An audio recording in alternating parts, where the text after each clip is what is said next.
Boom! Welcome, everybody. First episode of the We Open Show.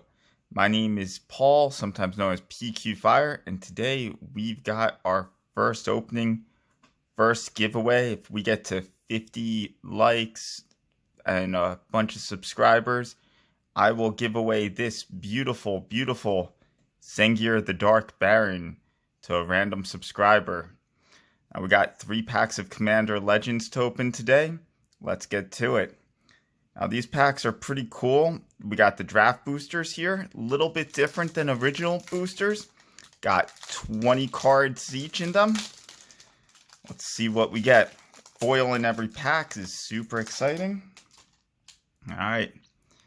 We've got the Hund Operative, nice Kaladesh reprint. Foundry Inspector, again, Kaladesh. Aqueous Form from originally Theros, the original Theros. Skyraker Giant. This set's meant to be drafted, so it's got a lot of reprints, a lot of quality cards. Some you'll play in Commander, some you won't, but Soul's Might, Seraph of Dawn, but it's made to be a draft format first and foremost. Wild Celebrants, great, low overcosted for the destroying artifacts, but stat line is pretty strong. Fleshbag Marauder, old favorite of mine. Command Tower, Commander staple. Been around since the first Commander set, printing in 2011. Believe it was printed in all of the Commander decks except the mono-colored ones back in 2015, I believe it was. Scab Goliath. Commander Sphere, recent addition to the Commander sets. Nice one. Wildheart Invoker. Sisay's Ring, the Balanced Sol Ring. 4 mana for the 2 colorless effect. Mana's mana, though. Sometimes you just need it at a fair rate. Angelic Armaments is our first uncommon. Decent equipment, changes some creature types. Stats are kind of rough for that equip cost, but it's, playable if you're on that theme. First Response. Burnished Heart, a little bit of colorless mana ramp. Gets, that fixing in any deck. Our first rare is a Chroma's Will. One of these Commander's Matter spells. Great Modial. Best if you can get both for it, though. Coming down, we got another rare, because this one has the legendary creatures after the rare slot. We got Lathil the Bounteous Dawn, legendary unicorn. Card seems powerful when you build around it. Then we got our uncommon, Captain Vargas Wrath. Get that Pirates Matter theme. Our foil, Boarding Party. Pirates and Cascade Matter. And our treasure token. Coming to pack 2.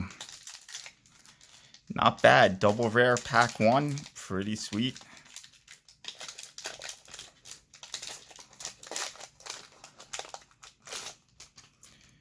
Alright, pack 2. We got Elvish Visionary.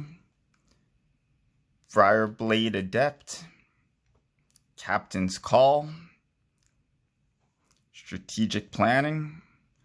This card, when it was originally printed before its Commander deck and Amonkhet reprints, was pretty valuable for a little bit in terms of loading up a graveyard with some card advantage. It's been reprinted a million times, so it's not worth it anymore, but back in Portal 3 Kingdoms days, it was, hard to find card. Rummaging Goblin. Trove Tracker. Get that Encore action. You want it to die. Depending on how many opponents you have when you Encore, you can get a lot of value off this card. Pilgrim's Eye. Again, colorless mana fixing. Kind of like your Burnished Heart. Gets it to your hand, though. It doesn't ramp you up. Iona's Judgment. Lysilana Bowmaster. Elves Matter. Best that triggers on cast as opposed to having to have the elf come into play, so you get that damage regardless if it's countered or not. Ripscale Predator. Thorn of the Black Rose for that much maligned Monarch mechanic. A lot of Pauper players are hoping that gets the hammer, the ban hammer soon. Another Commander Sphere for the duplicate. Azure Fleet Admiral. New Monarch card, giving some blue some much needed Monarch action. The original printing, blue only had one Monarch card, I believe the rare. Wasn't all that powerful. Has similar can't be blocked ability if I remember correctly. Coming into our uncommons, we got Open the Armory. Quality tutor for our equipment cards. Furnace Celebration for those Sacrifice Matters decks. Horizon Scholar, big body with some scry. Our rare is Court of Bounty. Again, this seems to be a Monarch heavy pack. Court of Bounty is one of that new 5-color cycle of court cards that the effects are better when you're the Monarch. Still a decent effect when you're not a Monarch on this one. One of the more powerful ones because dropping a free creature gives you a huge mana advantage. Ramping any land into the battlefield, not the worst either. Another double rare pack, we got Quain, Itinerant Meddler, one of the first Rabbit Wizard cards. Thinking one of the next sets might have some more rabbit character, humanoid rabbit type cards. Great little pseudo Howling Mine effect, great group hug, a lot of ways of abusing this. And then we got another uncommon legend, Rayav Master Smith, for those equipment-based decks. Pairs well with our Open the Armory. Foil card is a Brass Herald, great for the tribal matters. Our token is a Soldier token. Alright, moving right along, pack 3, here we go. Can we get 6 rares in this? 3 packs, 2 rares a pack? I think we can do it. Let's get there. No mythics yet, but let's see what we got. Alright, we got some Cascade action in Natural Reclamation. We got a Spark Harvest for the value removal. Super cheap casting cost, but you gotta pay either the additional sacrifice or the additional mana to balance it. Great that it hits creature or planeswalker though. Raise the Alarm for that instant speed token action. Kitesail Corsair. Crimson Fleet Commodore. Red gets in on the Monarch action now too. This guy's stats aren't quite great, but you know, just getting that card advantage from being a Monarch sometimes is worth playing a mediocre card. Corpse Churn. Marble Diamond. Great that they reprinted the cycle of diamonds. They haven't been around for a while. And, you know, the opportunity of getting these bad boys in foil is pretty nice. I don't think they've been in foil since 7th edition, if my memory serves. Been a while. Gale Strike. Bowmaster, Listenland Bowmaster again for the duplicate. That's 2 pairs in the 3 packs. Boarding Party, non-foil. Angel of Dawn. Those pump on that comes into play. Go wide strategy. Your Court Street Denizen, tapping them down as you swarm them out. Get those blockers out of the way.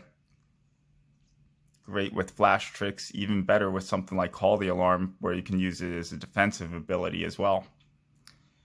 Staunch Throne Guard, all colors, everyone gets Monarch. Again, Pauper feels some type of way about this card. Being able to slot into those Pauper Tron decks and then get card advantage on top of it seems potentially dangerous. Coming into our uncommons, we got Fathom Fleet Swordjack. Some encore action when he attacks. Gets damage equal to the artifacts you control. Want to put this in a deck where like equipment or treasure matter, get the most out of that ability. An encore can just cause like complete accidental death and destruction. Sunset Pyramid. Those brick counters matter. Great in the scry deck. Slow card advantage. Fencing Ace for that double strike. And coming into our rare, we got Bladegrift Prototype. Great political card. Balanced cost to stats, but that effect, being able to vindicate any non-land, destroy target non-land of the player's choice, the player who you dealt damage to, but it can't be one of yours, so there's no counter repercussions. Alright, we don't got the double rare. We got a duplicate Captain Vargas Wrath. And we got Numa Jorga Chieftain for one of our first partners of this set. Alright, this guy, being able to have two commanders is how you maximize some of your color potential, some of your color identity. Great in Elves Matter deck. Even if he's just kind of your only elf, just being able to pay extra mana, sink into him to pump him up, get that commander damage going. And we got a foil command tower. That's pretty. Look at that. Let's get some of that shimmer shine.